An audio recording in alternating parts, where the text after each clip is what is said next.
Autel vient du latin altar qui signifie élever. Dans la Genèse, nombreux sont les hommes qui élèvent des autels à Dieu. Noé, Abraham. Élever un autel signifie se tourner vers Dieu et faire alliance avec lui. C'est le lieu de la rencontre entre Dieu et l'homme. Celui-ci construit un lieu géographique pour quitter le seuil naturel, accéder au divin. À l'autel, Dieu descend vers l'homme et l'homme monte vers Dieu. On comprend l'importance d'un tel lieu pour les Hébreux. Importance dont nous héritons maintenant que l'autel est pour nous le lieu de la consécration, le lieu où le pain et le vin, produits naturels,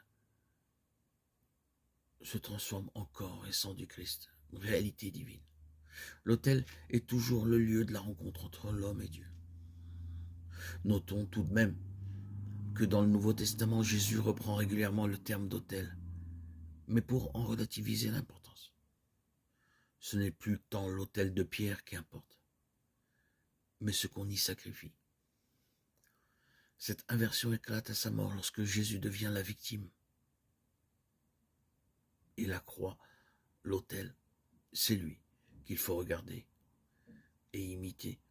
Ce que Dieu attend maintenant de nous, c'est l'offrande de nous-mêmes. Quand tu présentes ton offrande à l'autel, si là tu te souviens que ton frère a quelque chose contre toi, laisse là ton offrande devant l'autel et va d'abord te réconcilier avec ton frère. Jésus nous montre par sa vie à l'écoute du Père. Le seul vrai sacrifice qui plaît à Dieu est de faire sa volonté, en tout temps, en tout lieu.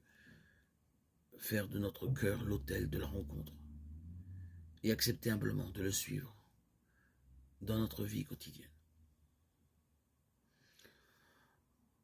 Prenez donc conscience lorsque nous faisons mémoire du sacrifice de notre Seigneur Jésus par le repas de la Cène sur l'autel. Prenons conscience lorsque nous trouvons devant ce repas où nous sommes invités, devant qui nous adressons nos prières, devant qui nous nous trouvons, devant qui nous méritons de goûter au pain de vie. Dans sa grande bonté, le Seigneur nous fait goûter, nous donne un art de la vie éternelle, nous fait goûter ce qu'est vivre dans sa chair,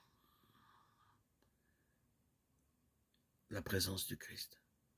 Soyez-en conscients, accueillez-le devant cet autel où il s'offre à nous, dans l'amour, la conversion de cœur, le pardon des offenses qui vous ont été faites. Ayez un cœur humble, contrit. N'oubliez pas que Dieu s'oppose aux orgueilleux et il élève ceux qui sont humbles. Prions le Seigneur Jésus qui rend nos cœurs semblables aux siens